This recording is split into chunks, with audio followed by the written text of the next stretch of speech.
Olá, para quem não me conhece, eu sou a Flávia Tayani. Para quem já me conhece, eu também sou a Flávia Tayani. E hoje vamos falar do caso Monark.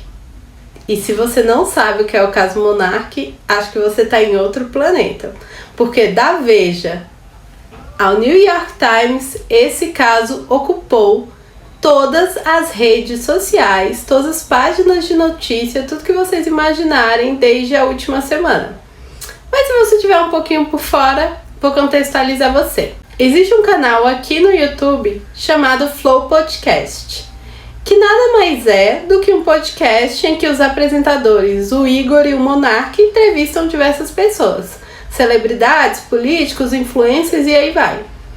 Num programa que foi retirado do ar após as polêmicas, eles estavam batendo papo com o Kim Kataguiri e a Tabata Amaral. E aí, nesse bate-papo, surgiu uma discussão sobre liberdade de expressão.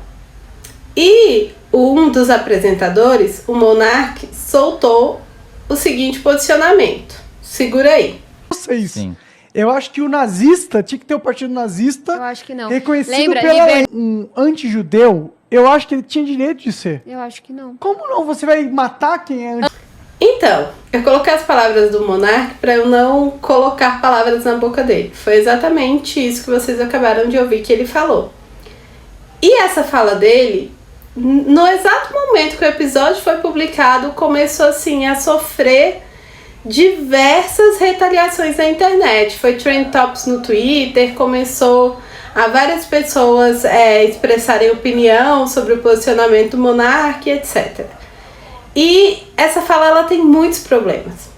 E é isso que a gente vai tentar abordar aqui no vídeo de hoje. E pra gente entender melhor os desdobramentos desse caso, eu tenho um desafio de tratar de 5 conceitos bastante complexos num curto espaço de tempo, que é o espaço desse vídeo, que são nazismo, comunismo, cultura do cancelamento, liberdade de expressão e discurso de ódio. Será que eu consigo? Bora lá! O primeiro conceito para falar sobre os problemas da fala do Monark é nazismo. O que é o nazismo? O nazismo surge na Alemanha durante a República de Weimar e, pasmem, uma informação para vocês, a República de Weimar prezava muito a liberdade de expressão. E ele tem a seção com Adolf Hitler durante a República de Weimar e é a abreviação de nacional-socialista, que são 2 palavras que estão no nome do partido com o qual Hitler ascendeu ao poder, que é Partido Nacional Socialista dos Trabalhadores Alemães. Mas por que o nazismo ganha essa repercussão e se torna algo tão ruim na sociedade como um todo? Então, uma das principais características do nazismo, além do nacionalismo exacerbado, era que o nazismo pregava a ideologia de que se existe uma raça superior, uma raça pura, uma raça ariana, que seriam os alemães de primeira categoria. E que diversas outras pessoas, elas tinham que ser extirpadas da sociedade, eliminadas, porque elas não participavam dessa raça pura. E aí entra judeus, negros, homossexuais, deficientes físicos. Então, a eugenia, você eliminar as pessoas que têm deficiência, você eliminar as pessoas mais frágeis para tornar a sociedade mais forte, melhor, faz muito parte do ideal nazista. Então, vamos lá. O nazismo prega a eliminação de pessoas simplesmente porque elas são o que são, porque elas nasceram assim, por características de raça, de religião e etc. Então, isso é o nazismo. E por isso, um partido nazista não pode existir. Por quê? Porque prega ideais de que pessoas têm que ser extirpadas da sociedade. Nunca o Estado pode ser conivente com algo que vá contra a existência e a vida de milhares de pessoas. Ah, mas o comunismo matou muita gente, por que existe Partido Comunista no Brasil? Então vamos para outro conceito. O que é o comunismo? O comunismo surge com a ideia de 2 principais escritores, Hegel e Marx, que defendem que você tem a sociedade e a burguesia detém os meios de produção. Eles são privados, eles pertencem à burguesia. E com base nisso, a classe operária, a classe trabalhadora, vende sua mão de obra e é explorada pela burguesia. E aí que se defende que não existe a propriedade privada, que tudo que existe dentro da sociedade, que os meios de produção eles sejam comuns, que eles sejam de usufruto e exploração de todos. E aí você vai ter, com base nesses dois principais escritores, vários desdobramentos de vários modelos de comunismo. E aí, se vocês quiserem, eu passo para vocês algumas leituras depois. Mas qual é o cerne aqui? É que o comunismo, por mais que ele tenha matado pessoas, e aqui a gente não está negando a história, que existe regimes comunistas que tiveram, sim, guerras e guerras civis e que mataram muitas pessoas para implantar ou manter o regime. Então, isso existe, só que não é o cerne aqui. A principal diferenciação, por mais que o comunismo tenha matado pessoas, o comunismo não defende que as pessoas devem morrer porque não são comunistas, e sim que todas as pessoas devem deter os meios de produção. E aí tudo bem, a gente concede aqui que o comunismo matou milhões de pessoas, principalmente na Ásia. Mas o que a gente está falando aqui é que qualquer regime totalitário absolutista, para se manter no poder, entrou em guerra e matou pessoas. E isso a gente vê ao longo da história. O que a gente está discutindo aqui é que, assim, por mais que você tenha regimes comunistas problemáticos, a ideia, por mais que seja um pouco utópica do comunismo, não é uma ideia de que as pessoas têm que morrer por serem quem são. Vocês entenderam essa diferenciação de nazismo e comunismo? Um é um sistema que existiu e que, assim, as pessoas, os grupos neonazistas ainda acreditam nisso. Acreditam em uma raça superior e a exterminação de quem é diferente. Outro é um regime que sim matou pessoas, isso não tem como negar historicamente, só que o cerne da defesa do comunismo não é em matar pessoas, e sim em você criar uma sociedade de divisão de bens, que não exista propriedade privada. Então, essa é a principal diferenciação. E se vocês quiserem, depois eu trago um vídeo só sobre nazismo e comunismo. Essa introdução e esse esclarecimento é só pra gente debater o caso do monarca. Talvez se ele dominasse melhor esse conceito, ele não tinha cometido a gafe que cometeu de defender a criação de um partido nazista. Mas tá, vamos para o outro conceito. Liberdade de expressão é um direito e garantia fundamental que está na nossa Constituição no artigo 5º, junto com outros direitos e garantias fundamentais, como liberdade, vida, segurança, igualdade, entre outros. Aqui a gente vai falar um pouco mais de vida e igualdade só para a gente entender por que a liberdade de expressão pode sofrer alguma mitigação em alguns casos. Mas tá, o que o artigo 5º fala da liberdade de expressão? Fala que é livre a manifestação de pensamento sendo vedado o anonimato. Tá, mas então eu tenho que fazer tudo de forma pública, não pode ser anônima. Não, por quê? Porque você tem que ser responsabilizado por aquilo que você fala. Segura essa informação.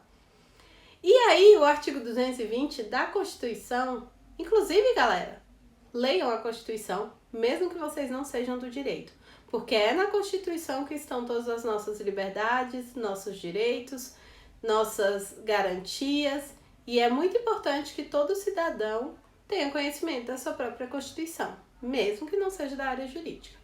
Tá, aí, depois desse adendo, o que a Constituição também fala no artigo 220? O artigo 220 veda qualquer tipo de censura, política, ideológica, religiosa, etc. Artística, a pessoa pode manifestar qualquer pensamento político, ideológico, artístico, ok? Vocês pegaram que é livre e que não pode censura. Esses são os principais conceitos que estão na Constituição. Só que aí o que você tem? Você tem o que a gente no direito chama de jurisprudência, que é quando os juízes se reúnem para discutir esses direitos. E no Brasil, a gente tem várias discussões sobre os limites da liberdade de expressão. Porque uma coisa que a gente aprende no direito é que não existe direito absoluto. Até mesmo o direito à vida, que assim, se você pensar, é um dos maiores direitos que um ser humano tem, ele pode sofrer mitigações. Por exemplo, uma pessoa pode não ser punida se acidentalmente matar alguém. Ou, em casos de guerra, o direito à vida é mitigado. Vejam que nem a vida, que é o maior bem que uma pessoa pode vir a ter, é um direito absoluto. Você, na legislação, e você entende que pode sofrer mitigações. E para vocês entenderem melhor a liberdade de expressão na Constituição, se vocês tiverem interesse de pesquisar e ler sobre o tema, eu recomendo muito o livro do José Emílio Medal, que tem na Amazon, tem para Kindle e tem físico, que é Liberdade de Expressão e Discurso de Ódio na Constituição de 1988. E aí vocês vão entender, principalmente, por que a liberdade de expressão ela é importante, mas que ela não é absoluta como o monarca acredita. E aí vamos para outro ponto. Discurso de ódio. Ela, inclusive, aponta casos em que o discurso de ódio foi debatido, inclusive no STF. E sobre isso tem outro livro muito bom, gente, que é do João Trindade, que fala sobre discurso de ódio e liberdade de expressão e analisa a jurisprudência e inclusive os votos do caso Evangler, que é um caso que fala sobre discurso de ódio e nazismo, e o livro do Hitler, Mein Kampf. Então, assim, são livros muito bons, mesmo se você não for do direito, por curiosidade, vejam. Então, vamos recapitular a liberdade de expressão. A gente entende que a gente pode manifestar livremente o pensamento, a gente entende que é vedado anonimato, porque temos que arcar com as consequências, sejam elas legais ou outras consequências, como foi o caso do monarca, que eu vou falar um pouquinho mais à frente, na cultura do cancelamento. E a gente entende que não pode ter censura. Percebam que censura é você impedir que alguém fale, publique, escreva algo. E vamos combinar que o monarca falou o que quis, certo? Então não teve censura nele, no posicionamento dele. A gente pode discordar, mas foi publicado. Eles retiraram o vídeo do ar depois dos desdobramentos, mas o vídeo ficou lá no ar um bom tempo, inclusive tempo suficiente para as pessoas fazerem os cortes. Tá. Quarto conceito, discurso de ódio. E é importante que vocês entendam o que é discurso de ódio. Não é mimimi, não é patrulhamento do politicamente correto, não é nada disso. Discurso de ódio é você incitar o ódio a uma pessoa por ela pertencer a um grupo étnico, social, por orientação de gênero, por alguma característica. E aí é você incitar o ódio contra aquela pessoa com publicações e posicionamentos. Então tá, aí você vai me falar, mas então eu não posso falar que eu não gosto de gay. Poder falar você pode, só que se você incitar que uma pessoa deve sofrer agressão por ser gay, você está cometendo um crime. Que inclusive é equiparado ao crime de racismo, mas isso é tema para outro vídeo. Então perceba que aqui a gente está falando que você não pode proferir discursos que atentem contra a dignidade, a igualdade e a vida das pessoas. Perceba aqui que você tem 3 direitos e garantias fundamentais contra um direito, que é o da liberdade de expressão. E aqui eu não tô falando que a pessoa não pode falar, eu tô falando que assim, ela tem que respeitar esse limite, porque se ela falar, ela vai sofrer o processo, as penas da lei. A gente precisa entender o que é discurso de ódio. Discurso de ódio é você incitar ou inferiorizar alguém com base em características de orientação sexual, raça, cor, etnia. E aí, exemplos de discurso de ódio: racismo, antissemitismo, xenofobia, machismo. É um livro muito bom. E aí já não é um livro do direito, é um livro da sociologia, de uma socióloga que eu gosto muito, da Judith Butler. Esse livro aqui vai tá na descrição também, o link na Amazon, tem para Kindle e tem também o físico. Que o título do livro é Discurso de Ódio, uma política do performativo. Gente, o livro é sensacional. Tá, mas vamos lá. Você tem um discurso de ódio na sociedade e esse discurso de ódio ele tem que ser coibido. E é aí que você mitiga a liberdade de expressão. Porque, tá, tudo bem, eu posso falar o que eu quiser, só que eu vou arcar com as consequências. Então, se eu fizer um posicionamento racista, eu vou sofrer um processo.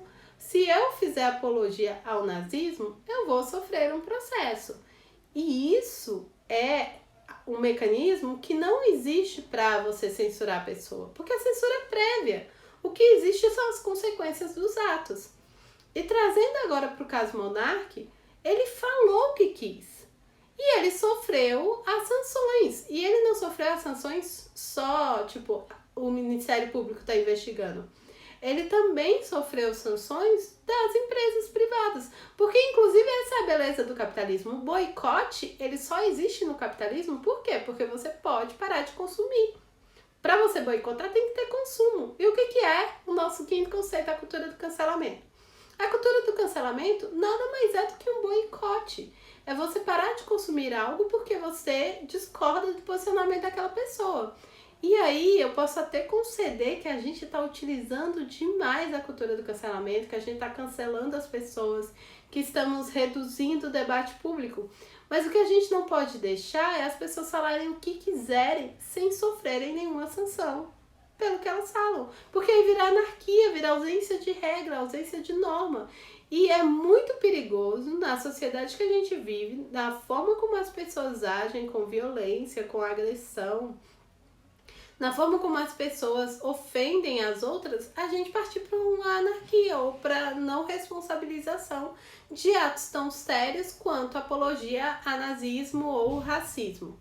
Para finalizar o vídeo, eu vou dizer para vocês o que eu acho do caso Monark em si, com todos esses desdobramentos e todos esses conceitos. Eu não acho que o Monark seja uma pessoa nazista. Eu acho que o Monark reflete parte da sociedade. Grande parte da sociedade, infelizmente. Eu acho que falta conhecimento ao Monark. Conhecimento do que é o nazismo, conhecimento de conceitos, conhecimento de história, conhecimento de sociologia, conhecimento de que, tipo assim, você não pode simplesmente defender uma ideologia sem pensar em tudo que envolve aquilo. E o quanto você coloca as pessoas em risco por defender ideias. Ideias matam pessoas. E a história tá aí para provar pra gente isso. Eu acho que o Monark é um reflexo de tudo que a gente tem na sociedade atualmente. Que são um monte de pessoas que não detêm muitos conceitos ou que não se preocupam em ir atrás da informação e do conhecimento e que reverberam coisas que elas escutam, frases de efeito, posicionamentos de outras pessoas, sem de fato refletir sobre, sem de fato problematizar aquilo e sem de fato pensar se aquilo viola ou fere o direito de outra pessoa. O que a gente mais tem são pessoas disseminando informações que elas não compreendem. E o caso Monark é só um reflexo disso. O New York Times comparou o Monark, eles falam justamente isso, que ele é o Joe Rogan brasileiro. Quem é Joe Rogan? É um podcast americano que está sofrendo um cancelamento e que ele tá na plataforma Spotify e ele tem um contrato milionário com o Spotify. Se vocês quiserem saber mais sobre esse caso, comentem aqui que eu falo mais sobre o assunto. Mas ele é uma pessoa que teve posicionamentos muito polêmicos, inclusive sobre questões de vacina e pandemia. E aí o Spotify está sofrendo uma pressão para que ele seja descredenciado da plataforma.